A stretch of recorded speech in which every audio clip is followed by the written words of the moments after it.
Magandang araw po sa inyong lahat, sa mga kapatid namin sumusubaybay sa Noga Dun sa Word Ministry USA. Nais ko po kayong pasalamatan sa patuloy na inyong pagsuporta at pakikinig at panonood sa aming YouTube channel sa Noga Dun sa Word. At naway ang Panginoong Diyos ay kayo po'y protektahan at gabayan ng ating Panginoong Diyos, at patuloy po kayo sa pakikinig at pag-aaral at panonood ng salita ng Diyos. At bago po yun mga kapatid, ay nais ko po kayong imbitahan kung pwede po sanang paki-like o paki-subscribe. Ito po, narito po sa aming screen ang aming YouTube channel. Kung pwede nyo pong paki-like or paki-subscribe ang aming YouTube channel, ang No God and His Word, para ma-notify po kayo sa mga susunod po naming mga videos, yung mga pag-aaralan natin tungkol sa salita ng Diyos. At ako po ay nagpapasalamat sa inyo, sa inyong patuloy na pakikinig at pagsuporta sa No God and His Word. At huwag din po niyong kakalimutan na bumisita sa aming website, ang www.share.com. Ito po, nandito rin po sa aming screen. At paki-like din po ninyo ang aming No God and His Word Ministry USA sa aming Facebook fan page. Ito rin po, nandito po rin sa screen. Paki-like din po or paki-follow po. Paki-follow or paki-like po ang aming No God and His Word Ministry USA sa aming Facebook. At muli, maraming salamat po sa inyong lahat mga kapatid. At ngayon pong araw ay ang ating topic po ngayon ay ang ating paksa. Ang ating paksa ngayon ay ang tungkol sa ang salita ng Diyos ay may kapangyarihan galing sa Diyos. So bago po tayo makapagsimula sa ating paksa, ay tayo po ay manalangin at magpasalamat sa Panginoong Diyos ngayong araw na to. At tayo po ay yumuko at ipikit ang ating mga mata at sabay-sabay po tayong manalangin. Panginoong Diyos, maraming salamat po sa araw na to, at ako po ay nagpapasalamat sa iyo, Panginoon, sa inyong patuloy na paggabay sa amin at pagprotekta sa amin. At lalo na ngayon, Panginoon, ay ang pag-aaralan namin ay tungkol po sa iyong kapangyarihan na galing sa iyo, O Diyos. At gabayan niyo po kami, Panginoon, na sana po tulungan kami ng banal na Espiritu na maunawaan ang iyong mga salita, at higit po sa lahat ay matututunan namin ang tungkol sa aming pag-aaralan ngayong araw na ito. Panginoon, dalangin ko rin po na sana po, Panginoon, ay matapos na po ang pandemya at bumalik na po ang normal na pamumuhay ng bawat bansa dahil sa matinding dulot ng COVID-19 na marami na pong naapektuhan dahil sa sakit na to. Panginoon, kami po ay nagsusumamo sa iyo, Panginoon, na kami po ay iyong tulungan, at dalangin namin na kami po ay iyong pagalingin. At sa lahat po ng mga tao na nakaranas o naapektuhan ng sakit na COVID-19, sana po ay pagalingin niyo sila, Panginoon, sa kapangyarihan ng Diyos, ang salita ng Diyos na makapagpapagaling. Kami ay naniniwala na gagaling ang mga taong may karamdaman, lalo na po ang mga taong nakaranas ng COVID-19. Sa pangalan ng Panginoong Hesus, sila ay gagaling, at kami ay naniniwala dahil ang Diyos ay makapangyarihan. Panginoon, sana po ngayong araw, sa mga susunod na araw ay ang vaccine para sa COVID-19 ay sana po, ito na po ang makakatulong sa lahat. Kung ano man ang iyong kalooban, Panginoon, kami po ay nagtitiwala sa iyo. Kung ito po ay karapat-dapat para sa lahat, ang mga vaccine na gagamitin sa mga susunod na buwan para po maitigil na rin ang pagkalat ng sakit na ito. Na sana po ito na ang lunas at ito na ang gamot para sa COVID-19 at nang mahinto na ang pagkalat nito. At naniniwala kami sa iyo, O Diyos, na ikaw lamang ang pinakamahusay at pinakadakilang manggagamot at makapagpapagaling sa lahat. At kami po ay nagtitiwala sa iyo, Panginoon, ng buong puso. At lahat ng ito ay dalangin namin sa pangalan ng aming Panginoong Jesus. At lahat ng ito, kami po ay nagpapasalamat. Panginoon, and everything give thanks. And the Lord Jesus Christ, thank you, O Lord. Lord, gabayan niyo po kami ngayon sa aming pag-aaral. To the glory of God, in Jesus' name, we pray. Amen. So mga kapatid, ang paksa natin ngayong araw na to ay ang salita ng Diyos ay may kapangyarihan galing sa Diyos. So bago tayo makapagsimula ay babasahin po natin ang 2 Peter chapter 1 verse 20 to 21. Babasahin ko sa inyo mga kapatid sa wikang Tagalog. At ito po ay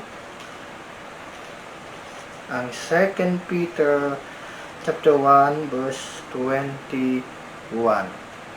Babasahin ko po sa inyo.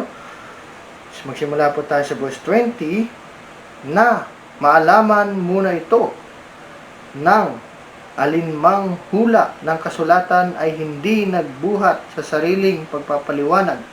Verse 21, sapagkat hindi sa kalooban ng tao dumating ang hula kailanman, kundi ang mga tao ay nagsalita buhat sa Diyos na nangaudyukan ng Espiritu Santo.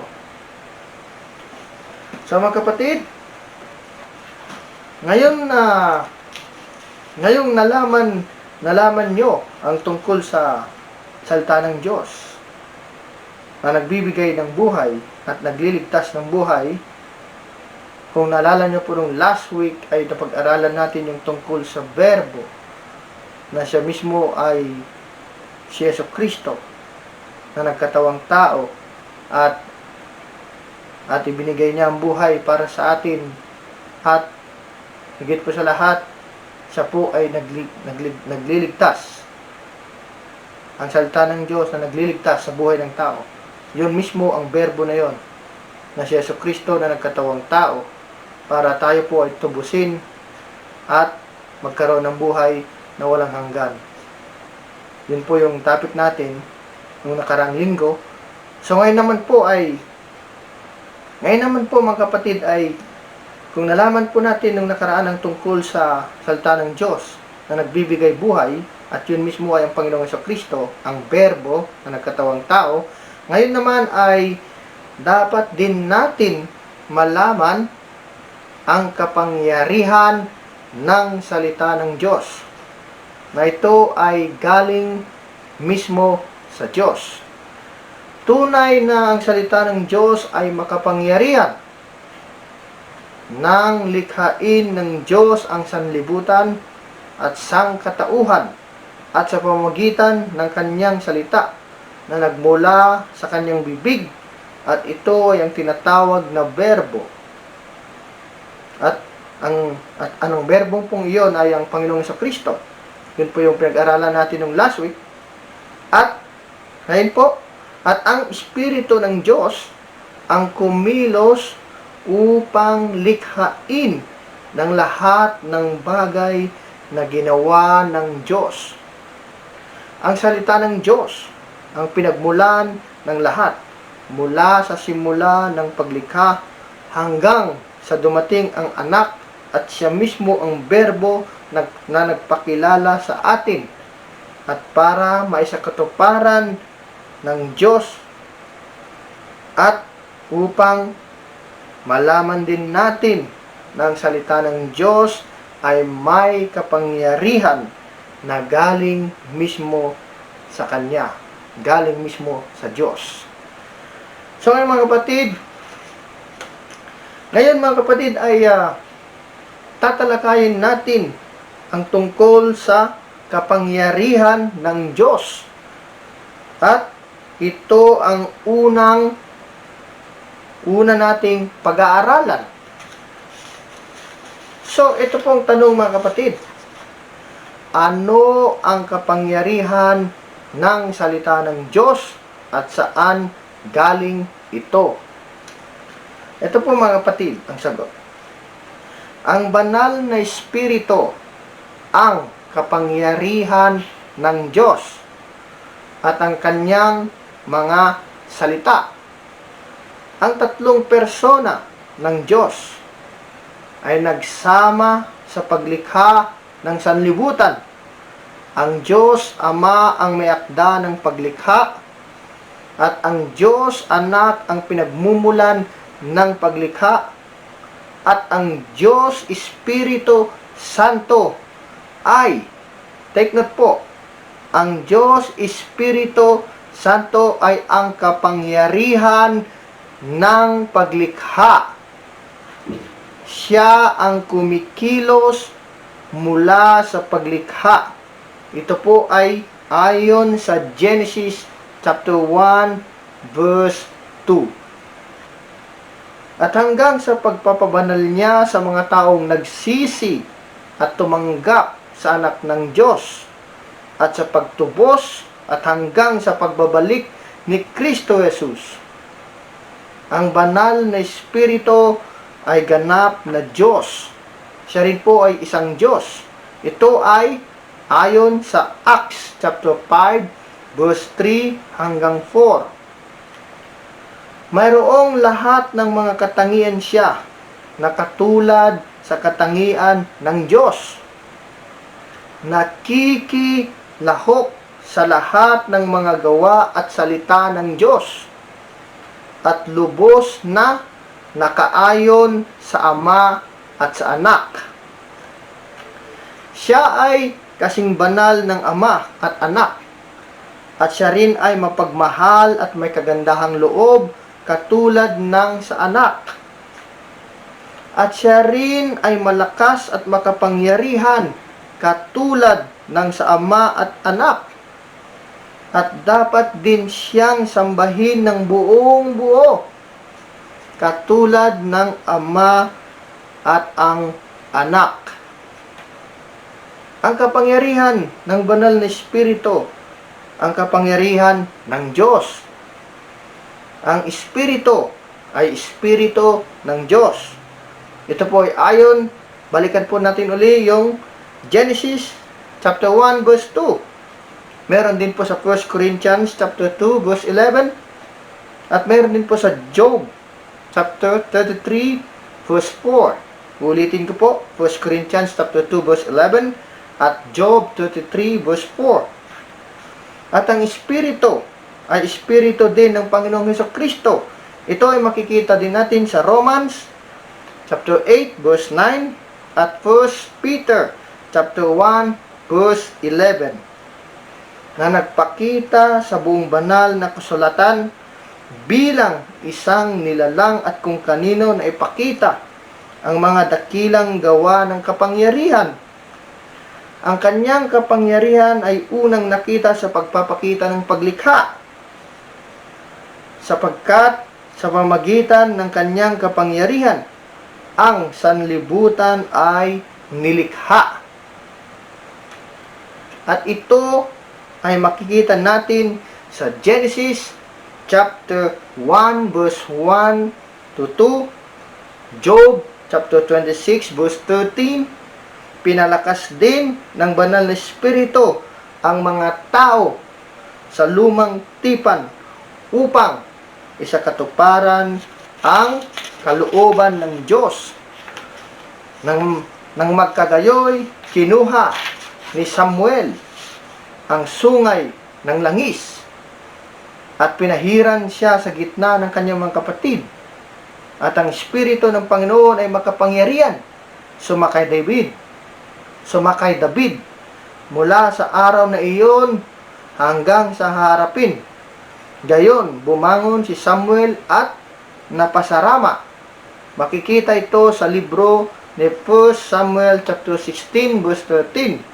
Tignan din natin sa Exodus chapter 31 verse 2 hanggang 5. At meron din po sa Numbers chapter 27 verse 18.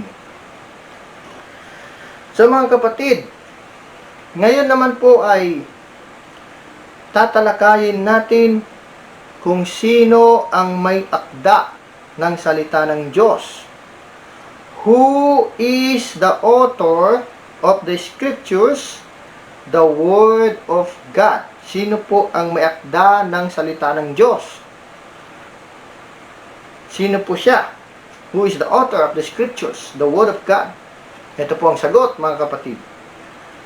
Ang banal na Espiritu ang may akda ng banal na kasulatan, ang salita ng Diyos. Inuulit ko, ang banal na Espiritu ang may akda ng banal na kasulatan, ang salita ng Diyos.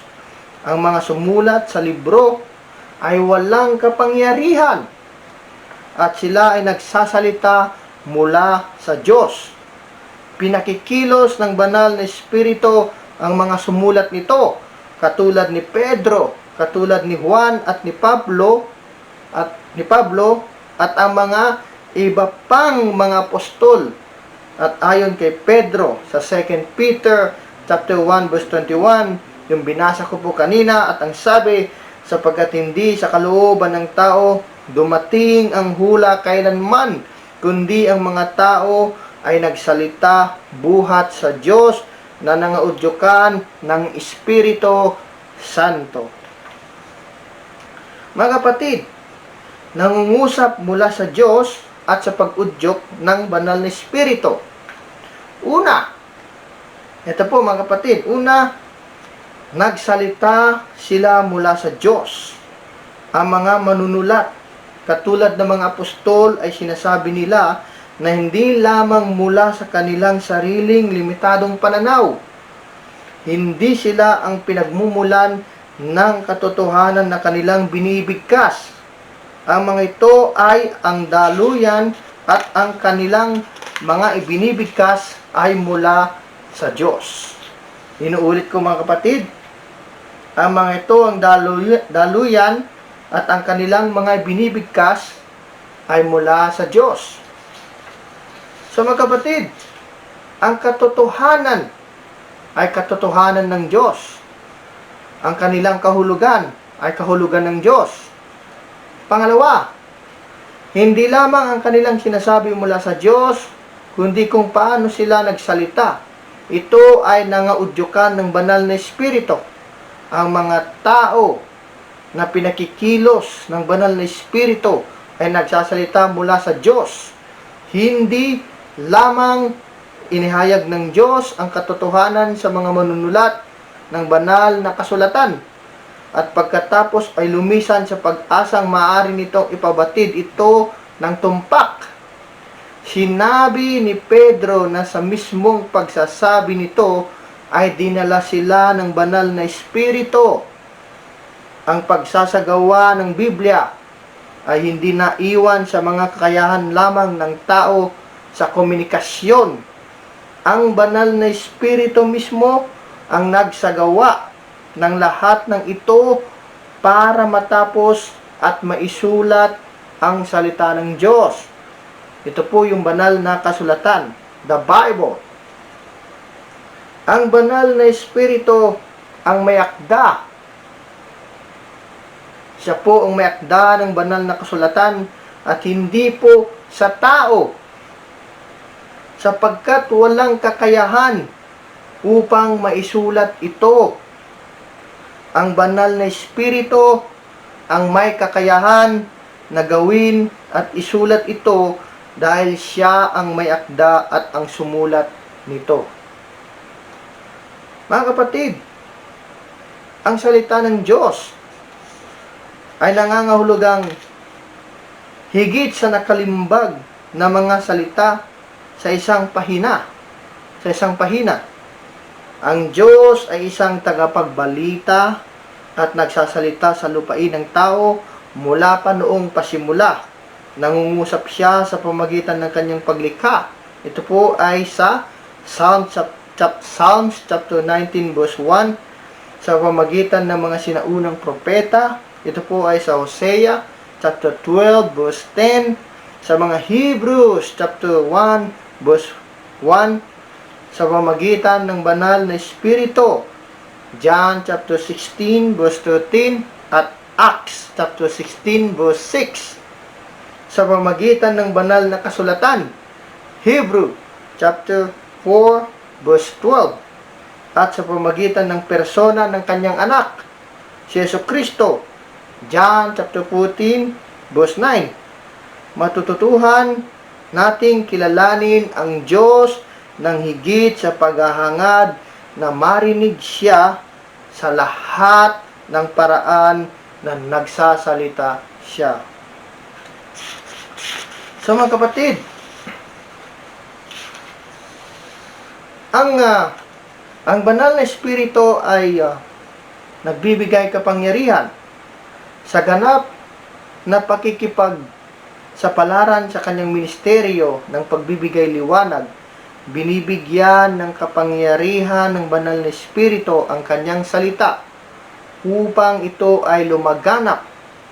Hinahatulan nito ang puso ng mga hindi sumasampalataya, at dahil sa banal na Espiritu ay pinapabanal nito ang puso ng mga tinubos.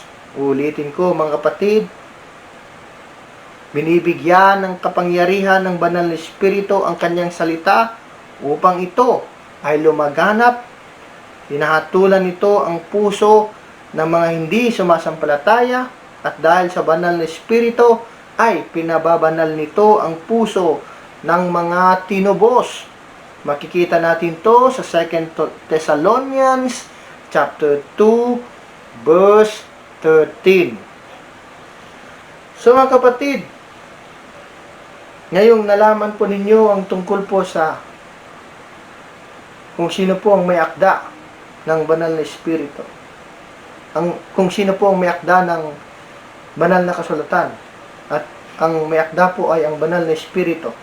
The Holy Spirit is the author of the Scriptures. Siya po ang may akda ng salita ng Diyos. Marami pong nagsasabi mga tao na gumagawa lang kami ng mga video at gumagawa kami ng mga sarili naming mga mensahe. Sa totoo lang po mga kapatid, ay hindi po kami. Wala po kaming kapangyarihan at wala kaming kakayahanan.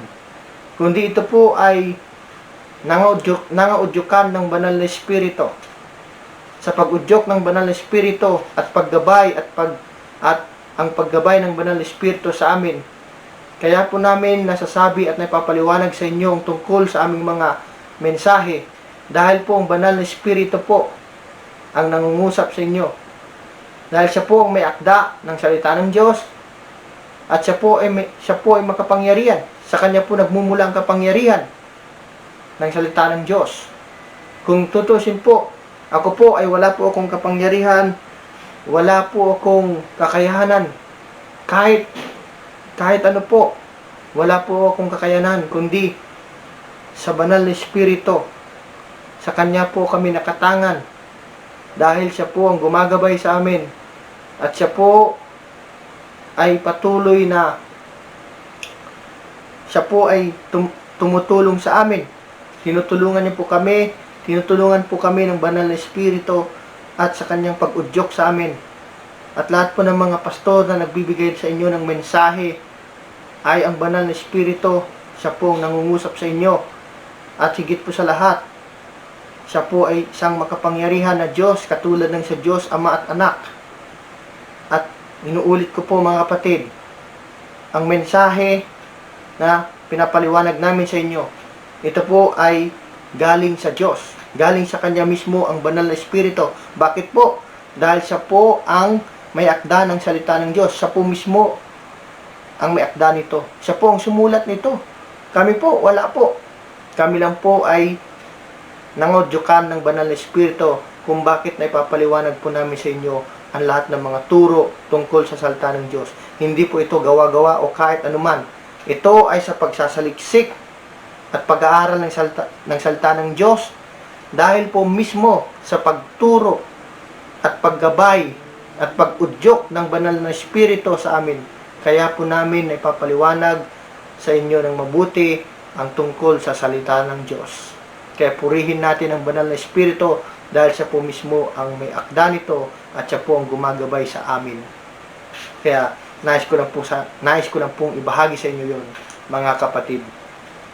So mga kapatid, ang kapangyarihan ng salita ng Diyos ay mahalaga dahil ito ang nagpapaunawa at nagpapaalala at nalalaman natin ng salita ng Diyos ay likas at makapangyarihan na lumikha ng lahat ng bagay at sa gawain ng Diyos.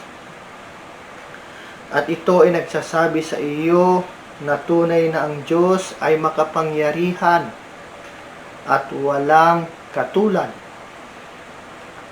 At dahil dito, tayo ay nakatangan sa banal na Espiritu na ang may akda ng salita ng Diyos na nagbibigay ng buhay at walang hanggan.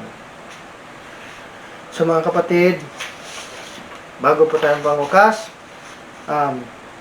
samahan po niyo ako sa panalangin at tayo po'y magpasalamat sa Panginoong Diyos, sa Panginoong Jesucristo at sa Panginoong Banal na Espiritu. Narito po ang ating panalangin at sabayan niyo po ako. Maraming salamat po, Panginoon, Ama namin sa langit.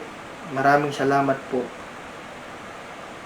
Ang iyong mga salita ay nagpapaunawa at nagpapaalala sa amin at nalalaman namin na ikaw ay likas at makapangyarihang Diyos at walang katulad. At salamat po sa Panginoong Hesus na siya mismong berbo na pinagmulan ng paglikha at sa kanyang pagligtas sa amin at sa kapangyarihan ng banal na Espiritu ang kumilos mula sa paglikha at kami ay nakatangan sa banal na Espiritu na may akda ng salita ng Diyos at sa kanya po nagmula ang kapangyarihan sa pamamagitan ng paglikha. At lahat ng ito ay dalangin namin sa pangalan ng aming Panginoong Hesus. Amen. Maraming salamat po sa inyong lahat mga kapatid, sa mga sumusubaybay at nakikinig sa salita ng Diyos. At kayo po ay pagpalain ng ating Panginoong Diyos at patuloy lang po kayo sa pakikinig, pag-aaral at panunod ng salita ng Diyos. Maraming salamat po at pagpalain kayo ng Diyos. Happy Lord's Day and keep study the Word of God and embrace the Word